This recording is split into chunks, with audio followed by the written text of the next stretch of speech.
শ্রদ্ধার দৃষ্টিতে দেখতে হবে ইনশাআল্লাহ। যেই সমাজ মায়েদেরকে সম্মান করে সেই সমাজকে আল্লাহ তাআলা ভালোবাসে। আর যে প্রবন্ধক সমাজ মাদেরকে সম্মান করতে জানে না, এই সমাজের মাথার উপর থেকে আল্লাহর রহমত হচ্ছে। আমরা কোনো কোনো জায়গায় দেখতে পাই, সর্বত্র না, কিছু কিছু বেবুজ লোক এই নির্বাচনের প্রচারণা চলাকালীন সময় আমাদের বোনদের, মাদের তারা সম্মান দিতে পারছেন না। বরঞ্চ তারা কোনো কোনো জায়গায় উন্মাদ হয়ে বলে ফেলছেন, এদেরকে যদি বুরকা পরা, নেকাব পরা, হেজাব পরা অবস্থায় দেখো তাহলে কাপড় তুলে ফেলবা। ইন্না লিল্লাহ। এরা কোন প্রজাতি?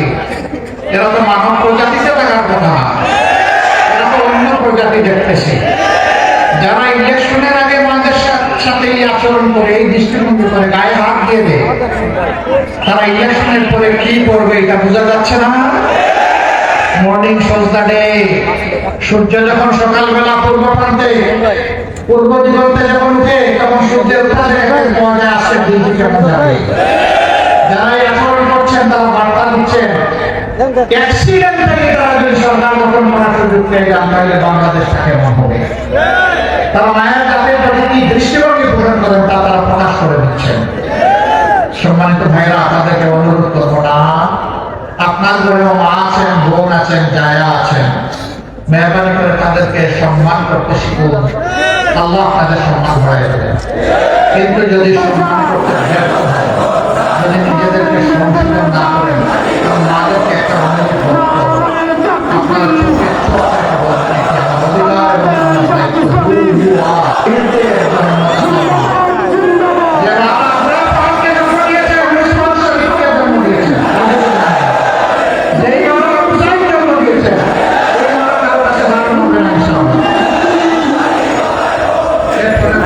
আমরা অর্ধেক দিলে আর এই আমরা মায়ের সন্তানরা গালে হাত দিয়ে বসে থাকবো। তবে আমাদের পর্যায়ে যেতে চাই না।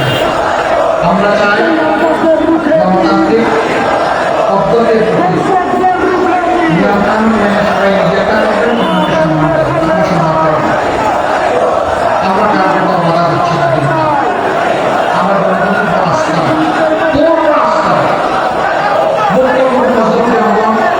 ইনশাআল্লাহ আমি বারবার একটা সিদ্ধান্ত নেব। একটি সিদ্ধান্ত করোনা বন্দোবস্ত, প্রথা বন্দোবস্তের পরিবর্তন করে একটি সাম্য ইনসাফের মানবিক বাংলাদেশ করা, দুর্নীতিমুক্ত বাংলাদেশ করার অঙ্গীকার, এটি একটা সংস্কারের প্রস্তাব গ্রহণ হচ্ছে। সেই মনোভাবের প্রথম লোক ইনশাআল্লাহ তারা আমাদের ভাব যারা বাস্তব করেন বোঝা যাবে তারা পরিবর্তনের বাংলাদেশ করা। বস্তা পচা সিস্টেম আপনার সামনে। আর যারা নাকে বলবে তারা প্রমাণ করবেন যে আবার বাংলাদেশে তারা বেশি মাত্রায় করছে। 2 নম্বর ভোটে আমরা একা বাংলাদেশ জামাত ইসলামী নির্বাচনে আসিনি, আমরা একটা ঐক্যবদ্ধ বাংলাদেশ চাই।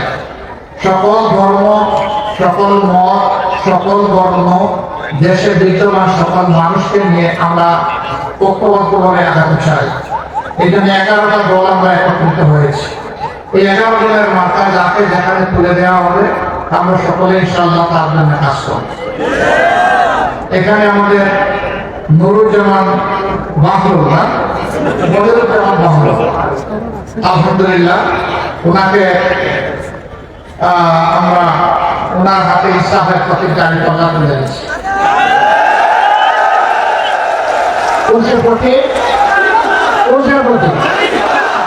জোরে জোরে একটু জোরে জনতারে সারাদিন ইনশাআল্লাহ বিজয় হবে ইনশাআল্লাহ। মাশাআল্লাহ, জাযাকুমুল্লাহ খায়রান। তাইলে 12 তারিখ ভোটও দিব, কেন্দ্র প্রাণা দিব, কোন দুর্বৃত্তকে ভোট চুরি করতে দেব না। ইনশাআল্লাহ বিইজনিল্লাহ আমরা বিজয়ী দেশ করে দেব। ভালো করে উজু করে মহান আল্লাহর দরবারে দাঁড়িয়ে যাব, 2 রাকাত নামাজ পড়ার জন্য সেজদা করব। আমরা অস্ত্রবিজা চোখে এবং সেখানে সেজদা করে আল্লাহ শুকরিয়া দেয়। আর তৌফিক চাই আমরা যেন ন্যায় ইনসাফের বাংলাদেশ উপহার দিতে পারি, আমরা যেন একজন মানুষের প্রতি বেইনসাফি না করি। এই জন্য আল্লাহ দরবারে আমরা তৌফিক কামনা করব। আপনারা এই ভাইকে সঙ্গে নিয়ে আমাদের তো আপনাদের করেন। এই ভাইয়ের সাথে আছেন আপনারা? আপনারা এই যে তার দিকে চোখ রাখবেন। আল্লাহ ইচ্ছা করে নির্বাচিত হলে বামে কিংবা ডানে কোনো দিকে যেন হেলে না পড়ে, সিরাতুল মুস্তাকিম সোজা যেন চলে। যদি চলে ডাইনে বামে হাত দিয়ে সোজা করে দেবে, এইটাই হলো তাকে সাহায্য করা। সবাইকে ধন্যবাদ। লিল্লাহি তাকবীর, লিল্লাহি তাকবীর। ইনকিলাব, ইনকিলাব, জিন্দাবাদ, জিন্দাবাদ। ইনকিলাব জিন্দাবাদ। আসসালামু আলাইকুম ওয়া রাহমাতুল্লাহ।